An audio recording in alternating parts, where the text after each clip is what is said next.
আমি কেউ টয়লেট কেন সামনে বসে করতে পারে না? কেন করতে পারে না? কেন করতে পারবে না? এবার আমি যদি প্রশ্ন করি কেন করতে পারবে না, এবার আমায় বোঝাও।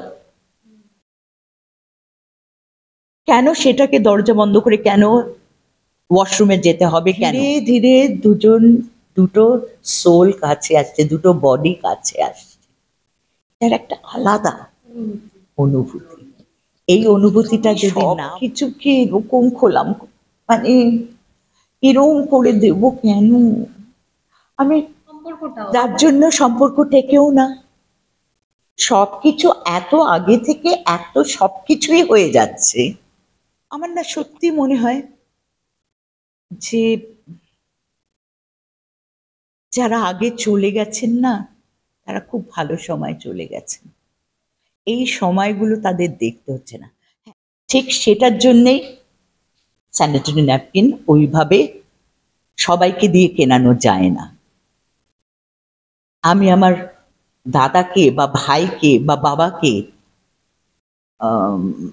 আমি বলতে পারবো না। হ্যাঁ, আমার বয়ফ্রেন্ডকে আমি বলতে পারবো। খারাপ লাগে তাদের বাবা মাকে তারা নিজেরা ছোট করছে, সেটার কোনো রাইট তাদের নেই। মানে পেরেন্টসরাও বাচ্চাদের নিয়ে রিল বানানো, এই বিষয়গুলো হয়তো ছি, এটা চাইল্ড লেবার নয়?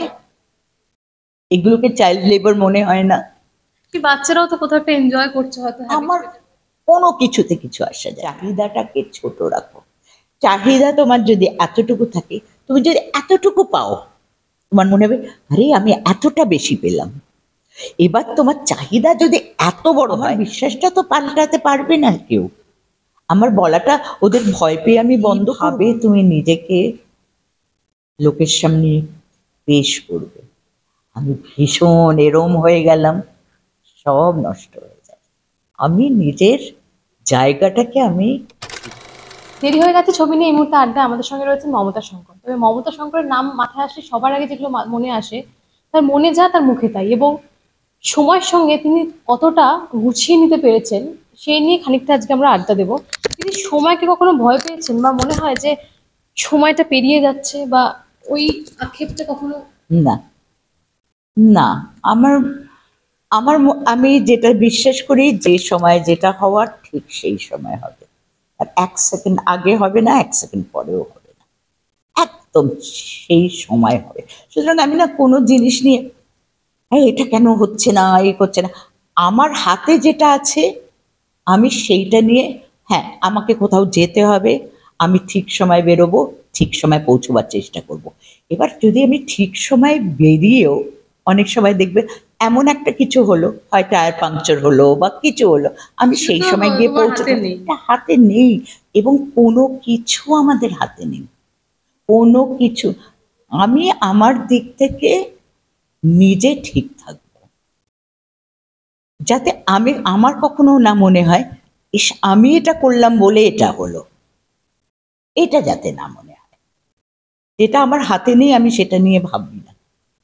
একদম শুরুর দিনে যদি যাই, যেদিন আপনি প্রথম ইন্ডাস্ট্রিতে আসলেন, আপনি তো নাচ প্রথমে, তারপর আচ্ছা, ওই সময়টার আজকের দিনে দাঁড়িয়ে কি পার্থক্য মনে হয়? মনে হয় কি অনেকটা চারিদিকে অনেকটা বেশি স্বার্থপর হয়ে গেছে?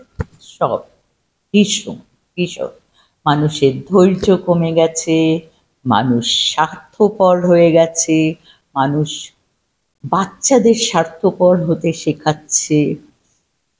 মানে ভীষণ কষ্টের, মানে আমার না কিরকম মনে হয়, আমার না সত্যি মনে হয় যে যারা আগে চলে গেছেন না, তারা খুব ভালো সময় চলে গেছেন। এই সময়গুলো তাদের দেখতে হচ্ছে না। হ্যাঁ, তাই বলে কি ভালো জিনিসও হচ্ছে না? ভালো জিনিস অনেক হচ্ছে, কিন্তু ভালোর থেকে খারাপটা এত তাড়াতাড়ি। কালকে কি হয়েছে, কালকে একজন, আমার বাবার একটা নাচ এবার ভাইরাল হচ্ছে। এবার তারা একজন দেখে বলছে এটা ভীষণ, মানে আমি মন্ত্রমুগ্ধ হয়ে গেলাম এইগুলো। আমি দেখলাম সেটা পুরো এআই দিয়ে করা। হ্যাঁ, এআই দিয়ে করা, ওটা আমার বাবার নাচই নয়। এটা কত ভুল, কতটা ভুল, কতটা অন্যায় সেটা। এইটা এই জিনিস মনে যেটা হয় না, আহ, আজকে একটা ছুরি ছুরি দিয়ে একটা মানুষের প্রাণ বাঁচছে, সেটা দিয়ে অপারেট করা হচ্ছে, তার প্রাণটা বাঁচছে, আবার একটা ছুরি দিয়ে খুনও করছে মানুষ। তো আজকের সব কিছু, আজকে এই যে এত উন্নতি, আজকে সোশ্যাল মিডিয়া বলো এই বলো, তার জন্য ভালো অনেক কিছু হচ্ছে, আর খারাপও অনেক কিছু হচ্ছে। বাচ্চারা তো মানে একদম নষ্ট হয়ে এখন দেখছি যাচ্ছে। মানে পেরেন্টসরাও বাচ্চাদের নিয়ে রিল বানানো, এই বিষয়গুলো ছি হয়তো ছি ছি ছি, এটা চাইল্ড লেবার নয়? এগুলোকে চাইল্ড লেবার মনে হয় না? কি বাচ্চারাও তো কোথাও একটা এনজয় করছে হয়তো, হ্যাবিচুয়েটেড হয়ে। এবার কি হচ্ছে, এই যে বাচ্চাদের ছোটবেলা থেকে ওদের মাথার মধ্যে চিনিয়ে দেওয়া, মানে কি কি হচ্ছে, এবার একটা পরিচয় করিয়ে পরিচিতি দেওয়া। পরিচিতি হয়ে যাচ্ছে। এই মানুষ, এই বাচ্চাটা পরে যদি কিছু করতে না পারে, তখন তার একটা বিরাট সেটব্যাক হবে, হুম। প্রচন্ড সেটব্যাক হবে। এই যে আমি বলি, এই যে রিয়ালিটি শোগুলো যেগুলো হয়, ডান্স রিয়ালিটি শো বা এই যেগুলি হয়, সেইগুলোতে মানে কয়েকবার টেলিভিশনে মুখ দেখলো, তাদের একটা পরিচিতি হয়ে গেল, এরপরে সেই সেই মানুষটা হয়তো নেই হয়ে গেল, তারপর মানে একটা আলাদাই লাইফস্টাইল হয়ে গেল, কিন্তু তার তারপরে একটা সেটা বজায় রাখতে হবে। তখনকার মতো একটা হয়ে গেল, ওর মাথায় তো সেটা ঢুকে যাচ্ছে। এরপরে যখন তাকে আর কেউ চিনবে না, তখন ওর তো সেইটা মাথার মধ্যে ঢুকে আছে। আপনাদের এবার সবসময় দেখেছি এতটা ডাউন টু আর্থ, কখনো সেই রকম মানে ওই যে রাতারাতি যে যেই লাক্সারিয়াস লাইফস্টাইলটা আপনাদের কোনো দেখিনি, সেটাও কিন্তু একটা শেখা। আমার চাহিদা আমি এইখানে রাখি, এতটুকু চাহিদা। আমার কোনো কিছুতে কিছু আসা যায় না।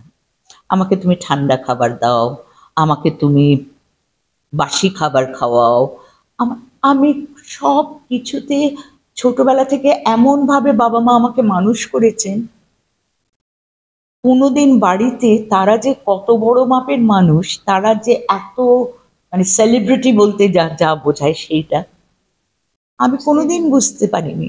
আমাদের বাড়িতে কোনোদিন সেরকম আলোচনাই হতো না। আমার বাবা মা আমার কাছে বাবা মা, আর কিছু না। আমি যখন আমার বাবাকে দেখে সবাইকে ভিড় করতে দেখতাম, যে গাড়ি ছেঁকে ধরেছে, যেখানে যাচ্ছেন ভিড় হয়ে যাচ্ছে লোকে দেখতে, আমার মনে হতো সব বাবাদের দেখতে লোকে এরম ভিড় করে আসে। হ্যাঁ, আমার বাবাকে আলাদা করে দেখতে আসছেন, সেটা আমার বাবা মা কোনোদিন মনে করাননি, আর আমিও জানতাম না। তো এইভাবে মানুষ হয়েছি, এবং সব সময় শেখানো হয়েছে চাহিদাটাকে ছোট রাখো। চাহিদা তোমার যদি এতটুকু থাকে, তুমি যদি এতটুকু পাও, তোমার মনে হবে আরে আমি এতটা বেশি পেলাম। এবার তোমার চাহিদা যদি এত বড় হয়, তুমি এতটা পেলেও মনে হবে এতটা খামতি থেকে কিন্তু গেছে। এটাও বলা হয়েছে ড্রিম বিগ। না, আমার আমার মনে হচ্ছে আমি আমি আমি স্বপ্ন দেখব, স্বপ্নটাকে আহ ভালোবেসে সেটাকে বাড়ানোর, মানে নিয়ে যাওয়ার চেষ্টা করব। কিন্তু আমি মনটাকে তৈরি রাখবো যে এটা হতেও পারে, নাও হতে পারে। এটা যে হবেই, আমাকে যেন তেন প্রকারেণ আমাকে এটা করতেই হবে, সেটা আমি বলে হবে না। আমি যেটা করব, আমি মন দিয়ে করব। আমি নাচটা করেছি, আমি ভালোবেসে করেছি, মন দিয়ে করেছি। এরপরে কি হব আমি জানি না। আমি অভিনয়টা করি, মন দিয়ে করি, ভালোবেসে করি। এরপরে ভালো লাগবে কি লাগবে না, এটা পরের কথা। আমি সেটাকে মাথায় ঢুকিয়ে রাখি না, এটা ভালো লাগবে, এটা কখনো বলি না। তো সেখান থেকেই এবং আমার সবসময় একটা থাকে, আমাকে আরো ভালো করতে হবে, আরো ভালো করতে হবে। এখনো মনে হয়। সব সময়, সব সময় প্রত্যেকটা শট দিয়ে আসার পরে আমি বাড়িতে এসে আবার পুরো শুটিংটাকে আবার চালু করি, মানে শটটাকে আবার করি, বাড়িতে এসে আবার নিজের মতো করে। তখন মনে হয়, ইস, এই জায়গাটা এইটা করলাম না কেন, ইস, এটা কেন ভাবলাম না, এইরকম হয়। তো সবসময় একটা চাহিদা আছে আরো ভালো করার, কিন্তু উম, আহ, কি বলবো, আমার চেষ্টাটা থাকবে, ভালোবাসাটা থাকবে, চেষ্টাটা থাকবে। কিন্তু আমাকে যে নাম করতেই হবে, আমাকে যে এটাতে আর আমি কখনো আগে থেকে ভাবি এটা আমার দারুণ সাকসেসফুল হবে, এইটা আমি কোনোদিন ভাবি না। আমি করে গেছি, আমি করে সেটাকে অত্যন্ত হিউমিলিটির সঙ্গে, মানে মাথা মাথা ঝুঁকিয়ে আমি সেটাকে নৈবেদ্যর মতো করে সেটাকে মানুষের পায়ে দেবো, এবার তাদের তাদের ওপর। আচ্ছা, অনেক সময় হয় যে অনেক কিছু পছন্দ না হলেও সেটাকে হেসে আমাদের মানে হ্যাঁ না বললেও হেসে বিষয়টাকে মিটিয়ে দিতে হয়। সেই জায়গাতে দাঁড়িয়ে আপনি হয়তো অনেক বিষয় অনেকটা অকপট বলে কি আপনাকে সোশ্যাল মিডিয়া এতটা মন্তব্য মানুষের সহ্য করতে হয়, এবং সেখান থেকে আমার আপনার আমার নিজস্ব তো একটা পরিবারও না আছে। না, আমার তো ভালোটাও সহ্য, ভালোটা যখন সহ্য হ্যাঁ, করি, যখন প্রত্যেকে ঝড়ের মতো লিখছে যে আপনি যা বলেছেন একদম ঠিক বলেছেন, আপনি ঠিক বলেছেন, এই কথাগুলোকে যদি আমি নিতে পারছি, তো নেগেটিভটাও কেন নিতে পারবো না? আমি তো আমার বিশ্বাস থেকে বলছি, আমার বিশ্বাসটা তো পাল্টাতে পারবে না কেউ। আমার বলাটা ওদের ভয় পেয়ে আমি বন্ধ করব না, আমি আমার কথা বলবো, আমি ভালোবেসে আমি আমার কথা বলবো। এবার কেউ নিচ্ছে কেউ নিচ্ছে না, যারা খারাপভাবে ট্রোল করছে, যারা খারাপভাবে আমাকে ক্রিটিসাইজ করছে, তারা তাদের পরিচয় দিচ্ছে, তাদের শিক্ষার পরিচয় দিচ্ছে। সবচেয়ে খারাপ লাগে তাদের বাবা মাকে তারা নিজেরা ছোট করছে, সেটার কোনো রাইট তাদের নেই। মানে বলছে যে অভিনেত্রী তার তো চিন্তা ভাবনা অন্যরকম হওয়া উচিত, এবং শাড়ি পরবে কিভাবে সে নিয়ে কেন কথা বলবেন, বা স্যানিটারি ন্যাপকিন বাবার কাছে কিন্তু বলা যেতেই পারে, সেটা নিয়ে কেন তিনি এভাবে মানে এই বিষয়টা নিয়ে। আমার শিক্ষা সেটা নয়, আমার শিক্ষা সেটা নয়। মা মা, বাবা বাবা, নাহলে দুজনের এক নাম মানে আলাদা নাম হতো না। বাবাকে বাবা বলে ডাকতাম না, মাকে মা বলে ডাকতাম না, আলাদা আলাদা তাদের। একদম একটা বাবা, ছোটবেলা থেকে মেয়েরা বাবার ভীষণ মানে কাছের হয়। আমার আমার মা আমার দাদাকে, মানে মার কাছে দুজনেই আমরা সমান ছিলাম, বাবার কাছেও দুজনেই সমান, কিন্তু একটা সফট কর্নার থাকে না, আমার দাদার প্রতি আমার মার বেশি ছিল, আমার প্রতি আমার বাবার বেশি ছিল।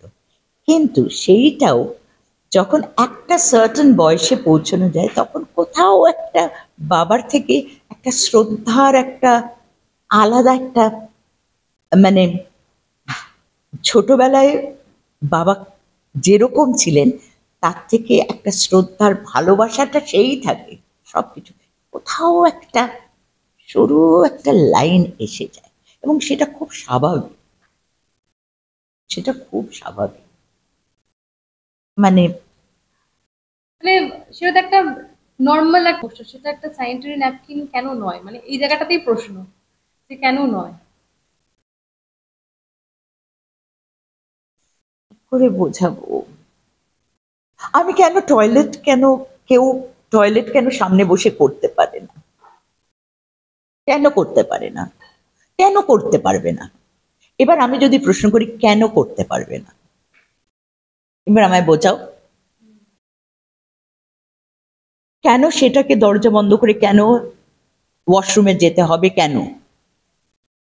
ঠিক সেটার জন্যেই স্যানিটারি ন্যাপকিন ওইভাবে সবাইকে দিয়ে কেনানো যায় না। আমি আমার দাদাকে বা ভাইকে বা বাবাকে আম, আমি বলতে পারবো না। হ্যাঁ, আমার বয়ফ্রেন্ডকে আমি বলতে পারবো, আমার স্বামীকে আমি বলতে পারবো, কিন্তু আমি বলতে পারবো না অন্যদের। মানে হুম। তো এটার এইটার জন্যেই এটাও করতে পারবো না। আমার সর্দি হলে আমি বলবো যে আমার সর্দির ওষুধটা এনে দাও, কারণ নাকটা আমি সবার সামনেই ঝাড়ছি, সর্দি হয়েছে আমি নাকটা মুছছি, অন্যটা নয়। এই সবকিছুর মতোই কিন্তু আমরা দেখি যে সম্পর্ক বিচ্ছেদ সমস্তটা এখন সোশ্যাল মিডিয়ায় পুরোপুরি ওপেন হয়ে গিয়েছে। এটাও কি একটা কারণ আপনি যেটা আপনি শুরুতে বললেন যে হয়তো যারা আগে চলে গিয়েছেন তারা অনেকটা। অনেক অনেক ভালো আছে। আমি সব কিছুকে এরকম খোলাম, মানে এরকম করে দেবো কেন? আমি, আমার তো নিজস্ব একটা কিছু থাকবে, এখন সবই মানে ওপেন বুক, সম্পর্কটাও। যার জন্য সম্পর্ক টেকেও না। সবকিছু এত আগে থেকে এত সবকিছুই হয়ে যাচ্ছে যে একটা ধীরে ধীরে একটা সবকিছুর একটা ফুল ফোটার মতো, একটা ওই যে পেঁয়াজের খোলা ছাড়ানোর মতো, বা ফুল যেমন ফোটে, একটা কুঁড়ি থাকে, ধীরে ধীরে ফোলে, ফোটে, ফুটতে ফুটতে ফুটতে ফুটতে যায়। আজকে বিয়ের ব্যাপারটা, আজকে বিয়েটা কি কি সুন্দর একটা জিনিস। প্রথমে আমাদের বিয়ের যেটা, যে প্রথমে আমি আর বাপিদা আমাদের যখন বিয়ে হয়েছে, আমরা ঠিক করেছিলাম 1 মাস আমরা কথা বলবো না, 1 মাস আমরা দেখা করব না, 1 মাস আমরা চিঠি লিখবো না দুজন দুজনকে, কিচ্ছু না। যখন আমরা বিয়ের সময় যখন বাপিদাকে আমি দেখলাম এবং বাপিদাও আমাকে দেখলাম, হলো একটা নতুন মানুষ, একদম নতুন মানুষ। মানে আমাদের এরম হয়েছে, আমার বিয়ের কিছুদিন আগে আমার এক দাদার বিয়ে হয়েছে, বাপিদা এসছেন, কিন্তু আমি আমার তুমি যাও। বোনদের বলে দিয়েছিলাম বাপিদা কোথায় যাচ্ছেন আমাকে বলে দিবি, যে যাতে আমি না দেখতে পাই। মানে একটা মনে হচ্ছে নতুন একটা মানুষকে দেখছি। এখন তো সবকিছুই দেখা সাক্ষাৎ। এটার একটা আলাদা চাম আছে। নালে আমি এইটাই বলছি যে আম, বিয়ের সময় প্রথমে হয় পান দিয়ে মুখটা ঢাকা, এরপরে চোখে চোখে দেখা হলো, তারপরে হাতে হাতে রাখলো, তারপরে পা দিয়ে পা, ওই যে শিল নোড়াকে ওই যে এই ঠেলে ঠেলে নিয়ে যায় এটা, তারপরে হচ্ছে যখন খই দেয় পেছন থেকে এরম ভাবে ধরে, ধীরে ধীরে দুটো সোল কাছে আসছে, দুটো বডি কাছে আসছে। এর একটা আলাদা অনুভূতি। এই অনুভূতিটা যদি না বোঝে কেউ, তা আমার মনে হয় রোম্যান্স জিনিসটাই চলে যায়। সেটাই কি এখন নেই বলতে চাইছেন? একদম, এটা রোম্যান্স নয়। এটা আপনার সব অর্থে। কিছু খুলে সব এরম করে পাকিয়ে এরম করে দেওয়া, দুমড়ে মুচড়ে শেষ করে দেওয়া। আর আরেকটা হচ্ছে একটা ফুলকে আমি জলের মধ্যে মানে এতে রাখলাম, ধীরে ধীরে ধীরে ধীরে সেটা ফুটছে। করে যখন ফুলটা ফুটলো তখন আমি তার বিউটিটা দেখলাম। আচ্ছা, আপনাকে রাজনৈতিক ময়দানে কেন কখনো দেখলাম না আমরা? আপনি না, এত কিছু বিষয়ের পাশে থাকেন, স্পষ্ট বক্তা। আমি সবার সঙ্গে আছি, যে কেউ ভালো জিনিস করবে আমি তার সঙ্গে আছি, কোনো দলে নেই। দেরি হয়ে গেছে, নিয়ে আসবো। অঞ্জন দত্তের সঙ্গে কাজ, একটু অভিজ্ঞতাটা শেয়ার করুন এবং কোথায় শুটিং হয়েছে। অঞ্জনের সঙ্গে আমার কাজ করতে ভীষণ ভাল লাগে। ও যে কত বড় অভিনেতা, এবং মানে তুলনা হয় না। এবং এত মানে আমাদের মধ্যে একটা আন্ডারস্ট্যান্ডিং আছে অ্যাক্টিং এর। আজকে কত, আমার মনে হয় 18টা তো হয়েছে, 19 বোধহয় হয়েছে। আমরা আরেকটা ভুলে গেছিলাম, আরেকটা ছবির কথা বলতে। এতগুলো ছবি একসঙ্গে করেছি, এতগুলো জিনিস একসঙ্গে করেছি, সুতরাং ভীষণ ভালো লাগে। মানে আমাকে কেউ যখন এসে বলে আপনার মানে অপোজিটে অঞ্জনকে ভাবা হয়েছে, অঞ্জন দাকে ভাবা হয়েছে, আমি তাতে দিয়ে আমার হাফ হয়ে যায় যে হ্যাঁ ঠিক আছে করবো। মানে এতই ভালো লাগে অভিনয় করতে, কারণ এত ভালো অ্যাক্টর, আর এত আমাদের আন্ডারস্ট্যান্ডিংটা এত ভালো, সেইটা খুব, তাই বলে ঝগড়াও হয়, খুব ঝগড়া হয়। এই সময় দাঁড়িয়ে এই প্রজন্মকে কি বলতে চাইবেন?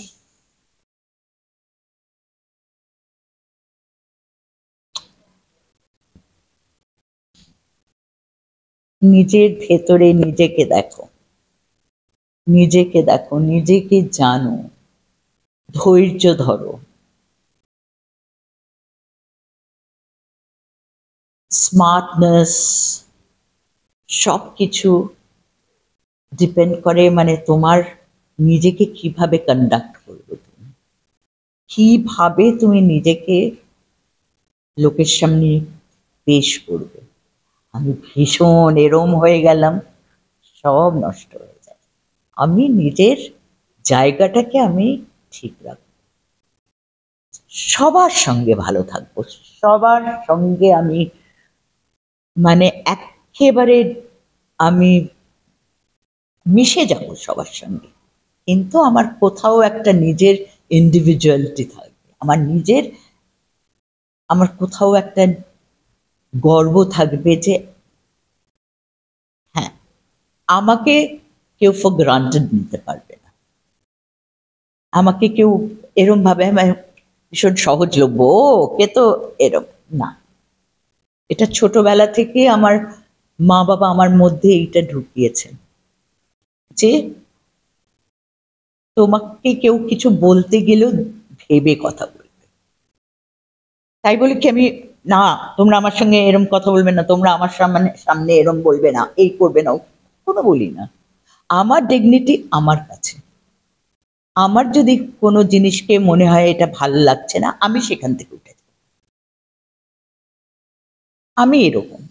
একদম শেষ করবো, কবে আসছে? দেরি হয়ে গেছে, দর্শকের কাছে। 28 তারিখে রিলিজ হচ্ছে, আপনারা প্লিজ মানে তাড়াতাড়ি, দেরি যেন না হয়ে যায়, তাড়াতাড়ি ছবিটা দেখবেন, যাতে এখন তো সব ছবি ব্যাক টু ব্যাক রিলিজ হয়, সুতরাং হল থেকে তাড়াতাড়ি উঠে যায়, সেটা যেন না হয়, ছবিটা দেখবেন, আমার মনে হয় ভালো লাগবে।